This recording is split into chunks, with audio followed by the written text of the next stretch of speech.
Bom, pessoal, estamos de volta aqui com mais um programa da Fundação Antônio Dino, né? E hoje a gente vai entrevistar aqui Dona Enide Jorge Dino, a pioneira, foi quem criou a fundação, iniciou essa luta contra o câncer lá atrás com meu avô há mais de 60 anos no Hospital Aldenora Belo. E hoje a gente vai conversar com ela. Inclusive eu não vou chamar ela de Enide, porque ela é minha avó, eu vou chamar de vó, tá? Então, vovó, eu queria saber da senhora quem foi o Dr. Antônio Dino, já que hoje já passou tanto tempo e as pessoas hoje não sabem a Fundação Antônio Dino, quem é Antônio Dino, quem é esse cara? Antônio Dino era médico, muito... Qual era a especialidade dele? Ele era clínico geral, cirurgião, ele fazia tudo, não tinha uma especialidade definida. Mas ele fazia tudo que se tratasse de medicina, se era para operar da vista, ele operava, se era para operar da boca, ele operava, enfim. Ele era polivalente em tudo, né? Porque naquela época também não tinha especialidade, né, vovó? Então ele era um clínico geral. Não existia especialidade, mas não era essa especialidade que você fazia pulmão, era só pulmão, fazia rim, era só rim. Ele fazia todas as especialidades, desde do osso até a cabeça, que fosse necessário, ele estava pronto para fazer. Então ele foi uma pessoa que deixou muito marcada a presença dele aqui no Maranhão, porque ele foi pioneiro da atuação do câncer no estado do Maranhão, que hoje está se desenvolvendo em todo o estado, pelo interior do estado. Agora nós vamos ter um hospital em Pinheiro, o Hospital Dr. Antônio Dino, que é justamente em homenagem a ele, pelo grande trabalho que ele fez, pela grande cultura que ele tinha e levava tudo muito a sério, com muito carinho, com muito amor e com muita dedicação. Mas antes disso, antes dele criar o hospital e tratar da parte oncológica, ele atendia já as pessoas, né? Em outro hospital. Como é que era essa parte? Como é que era o serviço dele? Ele sempre gostou de cobrar muito caro? Como é que ele fazia o serviço? Ele gostava de atender, principalmente ele era um grande filantropo, ele gosta de tudo que ele fazia. Se a pessoa podia pagar, não pagava porque era amigo. E se não podia pagar porque era pobre, não podia pagar. Então ele fazia de graça o trabalho dele, ele trabalhava mais de graça do que remunerado. Ele fazia pela profissão, pela devoção que ele tinha pela profissão dele. E como é que vocês faziam em casa para comer, por exemplo, no supermercado e tal? Tinha muita doação? O pessoal do interior que era atendido, como é que eles faziam? Pelo menos um agradecimento, não um pagamento, mas um agradecimento.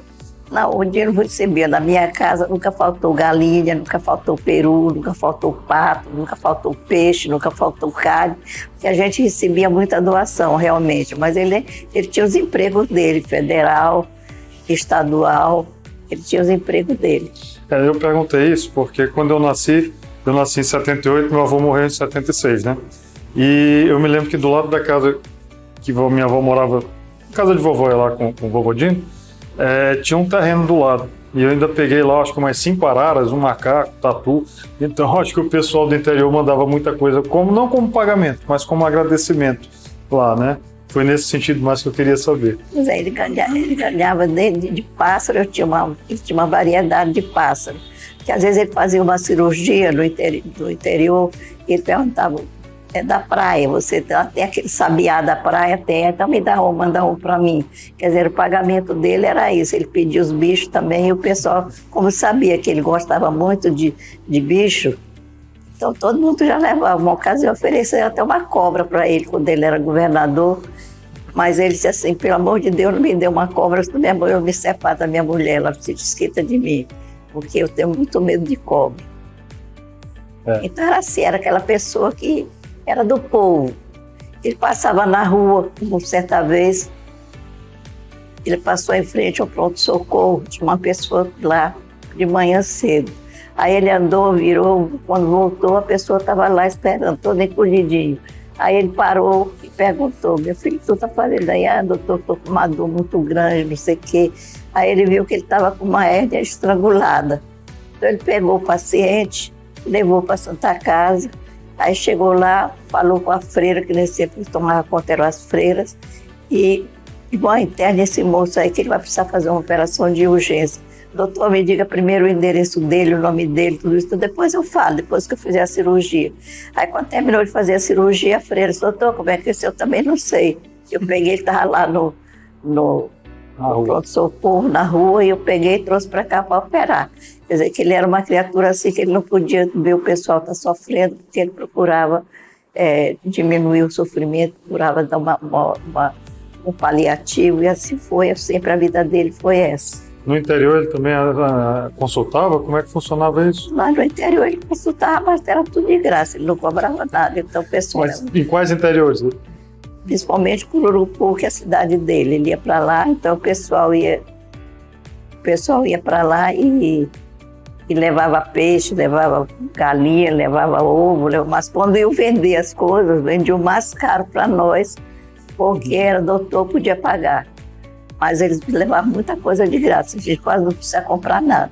Mas ele lá em Cururupu saiu de lá, não tinha medicina no Maranhão, foi fazer no Rio, né, medicina e tudo.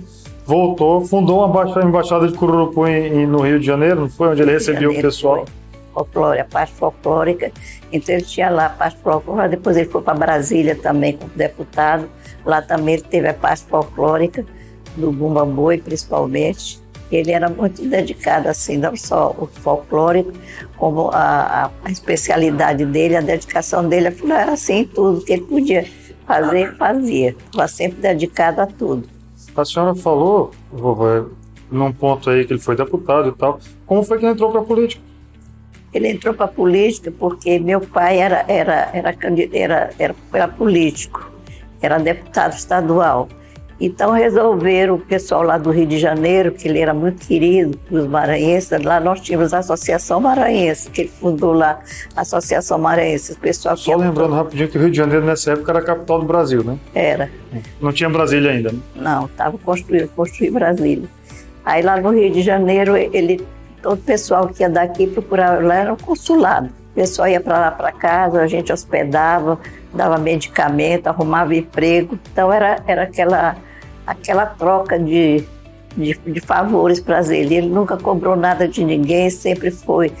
Quando a pessoa estava em muita dificuldade, como nós tivemos o pintor Ambrósio Amorim, ele comprou até um barraco para ele lá no Rio, porque ele estava fazendo curso lá. E o Dino, que ajudou ele muito, comprou um barraco para ele, ele fazia todas as refeições lá em casa, o café, almoço e jantar. Ele já era médico? Já, o Dino se formou em 1940. Qual foi o ano que ele nasceu, velho? 1913. Morreu com quantos anos? 63 anos. Coração grande. Coração grande. Ele tinha um coração grande em todo sentido. Foi uma ironia. Crescendo, Foi uma ironia. Foi. E vocês se casaram quando? Casamos em março de 1953. Ele com 40 anos e eu com 25. Ele era mais velho que eu, 15 anos. E como foi que vocês se conheceram? Como foi essa história? Conta aí para o pessoal que está assistindo. Era o seguinte, ele era médico da minha irmã, mais velha. E ele era muito amigo de Josué Montello. Tiveram numa pensão, moraram juntos e tudo. Josué Montello era casado com sua irmã? Com a minha irmã mais velha. Aí ele fazia toda a doença dela, tudo era ele que cuidava dela.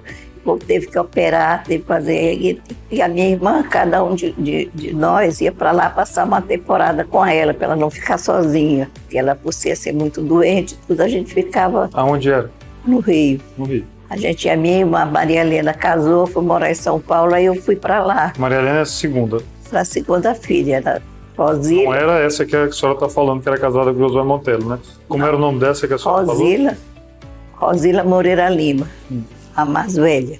Depois vinha a Maria Helena, depois vinha eu, depois o José, depois a Zuzu. Nós éramos 5. Ele era médico da minha irmã. Então lá ele me conheceu e agradou-se de mim. Aí a gente casou. E como foi o pedido de casamento? Como é que foi essa história? O pedido de casamento foi da seguinte maneira. Ele era romântico? Era. Esse era? Ele era romântico, sim. Aí teve Mas conte o pedido de casamento. No meu aniversário, ele me deu as alianças. Aí um dia ele perguntou para mim, por que tu não usa aliança? Eu digo, porque você não falou com meu pai, como é que eu vou usar aliança, parecer de aliança para meu pai? Não pode. Que ano era esse, papai? Hein? Que ano era esse? Os anos 50 e pouco, né?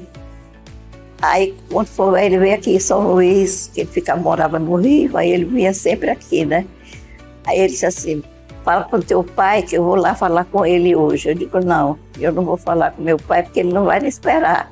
E papai é muito agitado, ele vai dizer, imagina se eu vou esperar um namorado para vir falar comigo aqui. Seria logo a resposta que ele ia me dar. Aí o Dino foi, mas o Dino não tinha horário. Quando ele conseguiu chegar lá, papai já tinha saído. Ele quer teu pai. Disse, papai saiu. Mas eu não disse para dizer para ele esperar. Mas Dino, você acha que eu ia dizer para meu pai ficar ali esperando? De jeito nenhum, eu não ia fazer isso, né?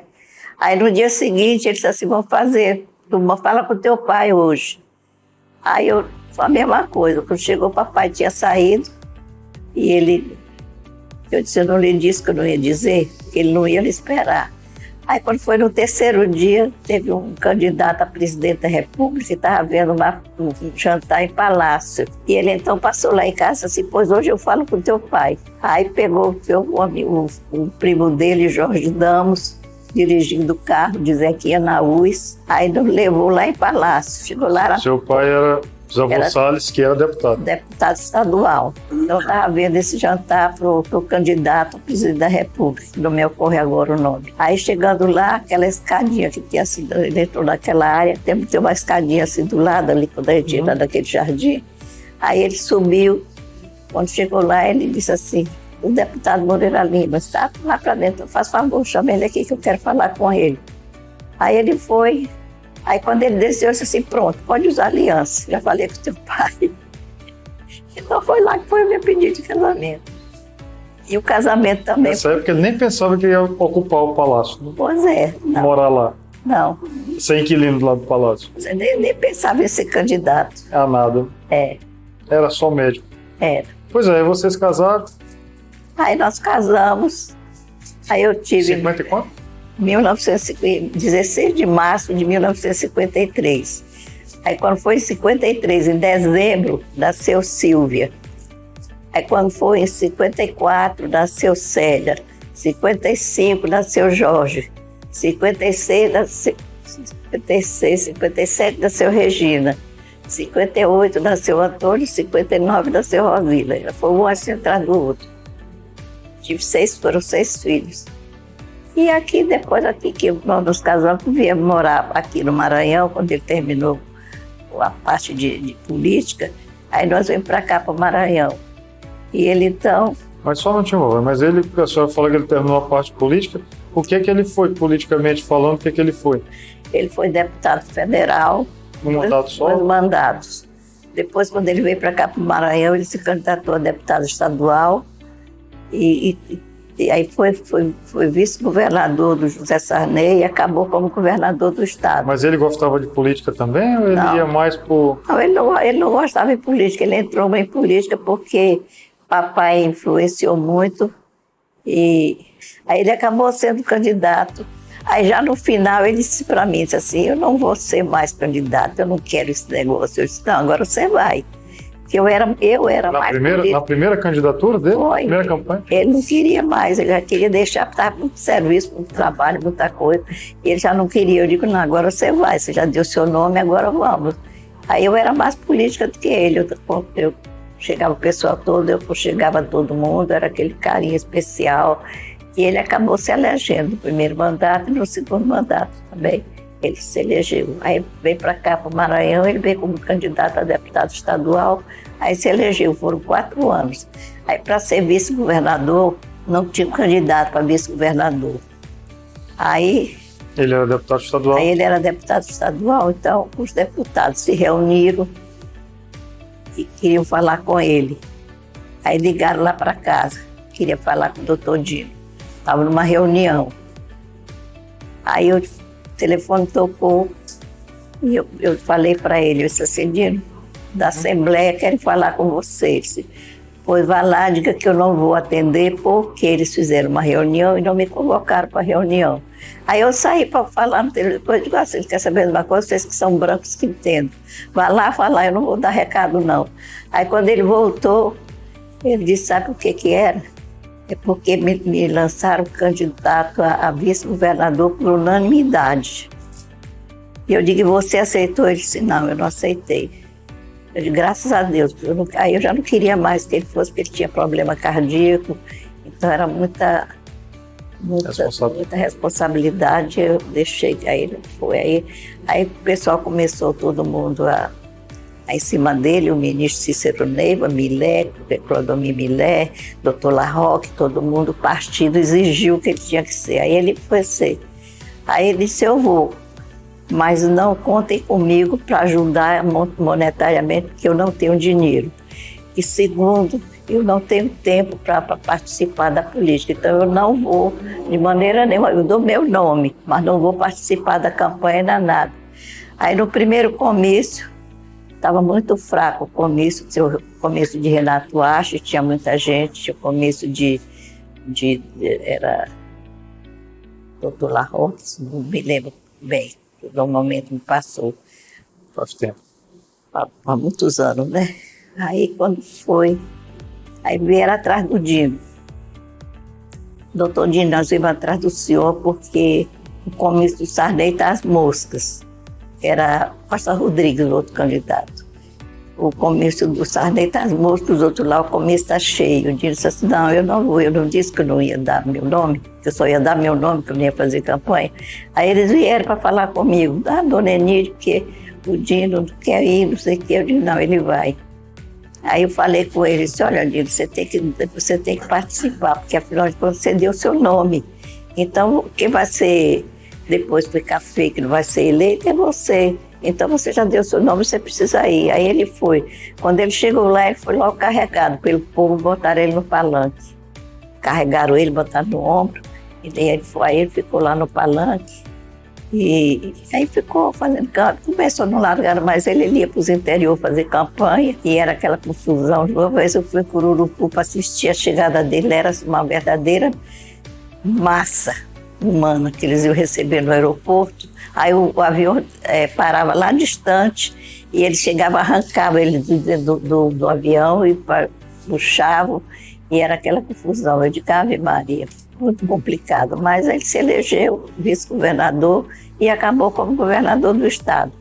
E nós, nessa época, já éramos da fundação, porque nós criamos a fundação em 1900 e quanto? Em 76. Em 76. Foi depois da morte dele. Na época já tinha o hospital. Só tinha o hospital.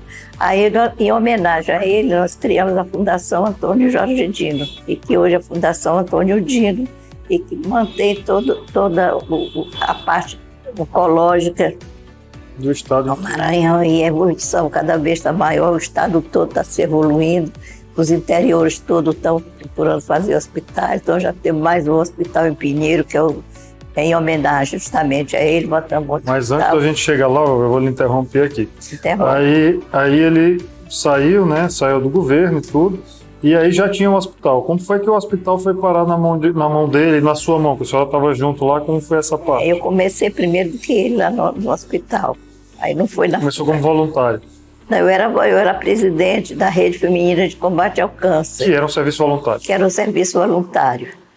E depois que eu assumi, o doutor Pedro Neiva de Santana, que era o presidente da Liga Maranhense de Combate ao Câncer, convidou o Dino para ser o presidente da Liga. Aí, rapaz, tua mulher já está como presidente da rede, vocês dois juntos vão trabalhar. E eu já havia feito um trabalho, que eu fui presidente da Sociedade Feminina Libanesa, então eu fiz um trabalho muito bom, muito evoluiu bastante. Mas a Sociedade Feminina Libanesa tinha alguma coisa a ver com câncer? Não tinha nada a ver com câncer, mas como eu fui presidente e a Sociedade Libanesa não tinha nada, e quando eu saí eu deixei casa comprada, deixei estatuto pronto, enfim, deu uma organizada. Então a Helena Moraes Correia foi me convidar para eu ser presidente da rede. Eu disse para ela que eu não queria, porque eu tinha meus filhos que eram pequenos, precisava dar mais atenção para eles estudarem.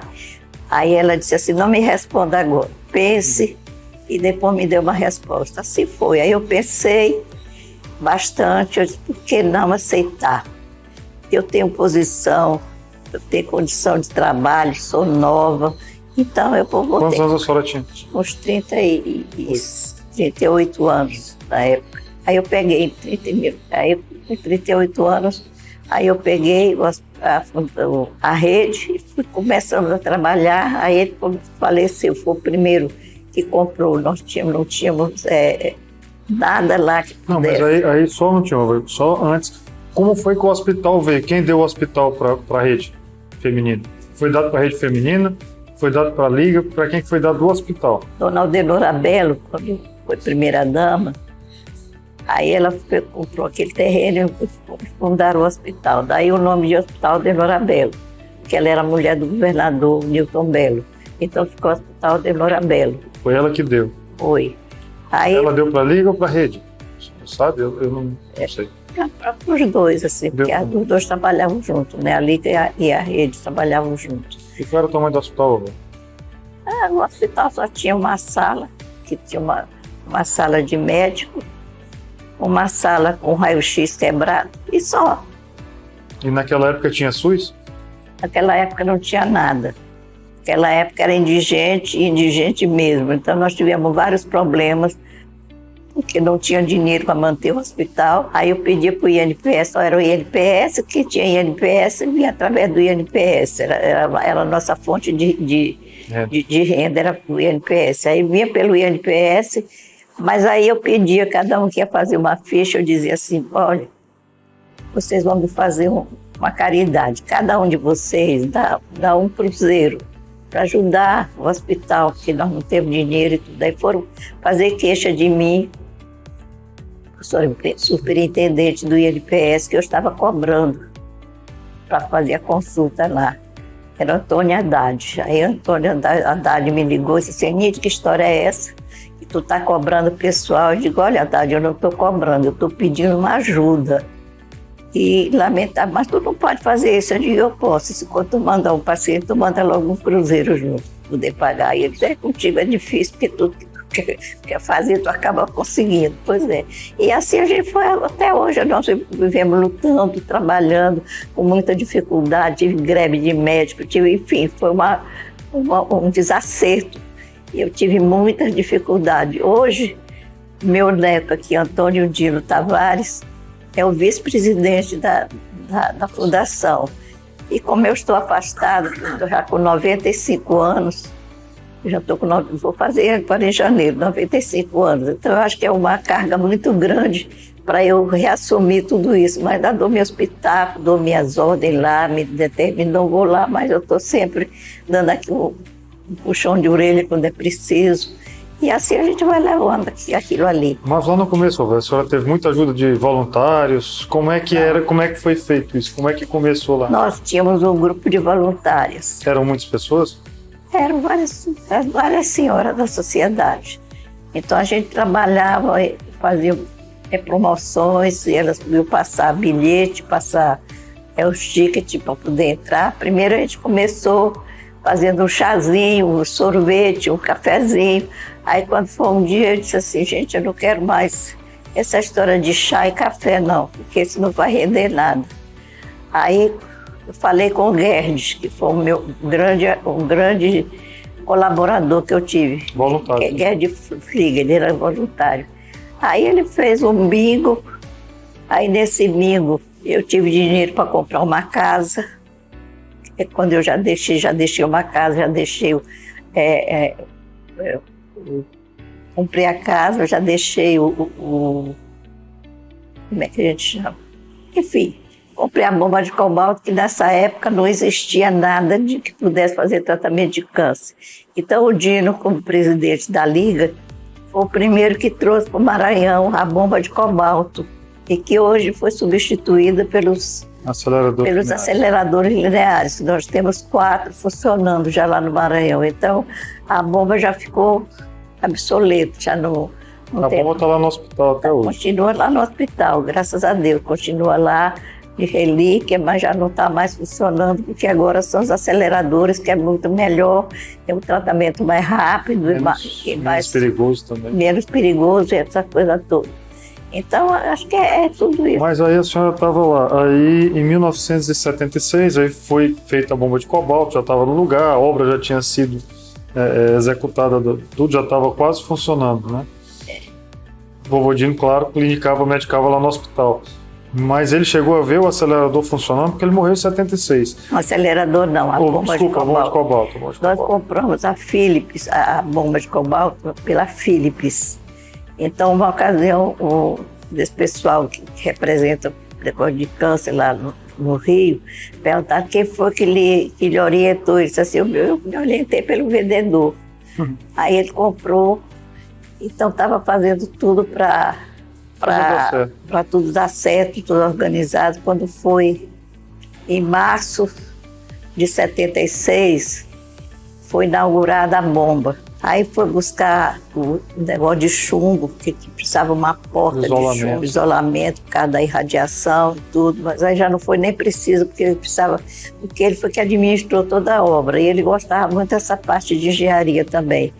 Aí ele deixou à frente o negócio e botou o pessoal para trabalhar, e nós ficamos Aí ele foi buscar a parte de chumbo lá no aeroporto, porque quando a bomba chegou, no aeroporto não, no carro do porto, quando a bomba chegou, passou um ano lá no Itaqui, porque não tínhamos como colocar a bomba ainda, não estava pronta. E a gente começou trabalhando, depois de um ano ele foi buscar, e quando foi em março de 76, ele viu a bomba funcionar, atendeu o primeiro paciente, quando foi em julho, ele faleceu. Aí foi transformada a fundação, a Liga Maranhense e o núcleo de voluntários se transformou em Fundação Antônio Dino, em homenagem a ele pelo grande trabalho dele, pelo pioneirismo dele aqui no Maranhão, e que hoje é uma pessoa que, onde você fala de Dr. Dino, ele continua, apesar de ter 46 anos que faleceu, quem o conheceu só tem elogios para a pessoa dele, você não encontra uma pessoa que diga o contrário. Mas o Dino morreu em 76, ele passou aí pouco mais de 15 anos à frente do hospital, né? Mas o hospital já tem mais de 60 anos. É. E aí a senhora que trouxe até aqui, a senhora que está na frente ainda, né? Então, eu queria que a senhora contasse como é que foi feita a ampliação do hospital. Com o falecimento dele... É claro que ele morreu contrariado, aposto. Lógico. Né? Mas eu queria saber como é que a senhora fez. Eu tive que transformar a rede e a Liga em fundação, porque eu tive uma médica, eu vou ter que citar isso, que era muito amiga do Dino, e que o Dino arrumou emprego para ela, porque ela era comunista, era não sei quem, ninguém queria que ela trabalhasse, ele chamou para ela trabalhar lá no hospital. E quando o Dino morreu, estava com 3 dias que havia morrido, o doutor Arnaldo Murat, que trabalhava lá com a gente também, lá no hospital, me levou um bilhete. Tinha 3 dias que o Dino tinha falecido. O bilhete dizia da seguinte maneira, mandando uma menina votar para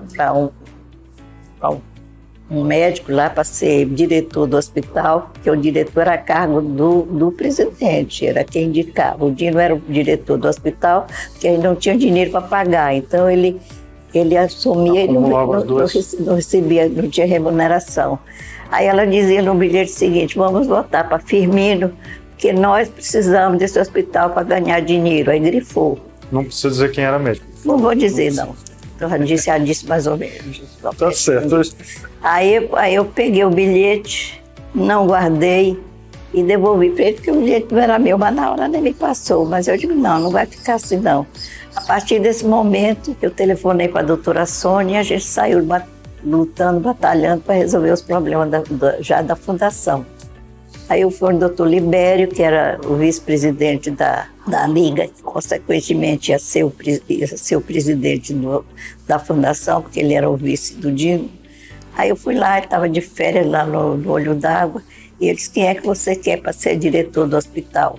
Aí eu disse, olha, eu vou te dizer que eles já nomearam diretor, já fizeram votação, mas eles não podem fazer isso porque o regimento, foi o regimento que eu queria falar naquela hora. Já deixei regimento, e o regimento não diz isso, o regimento aí esse cargo é da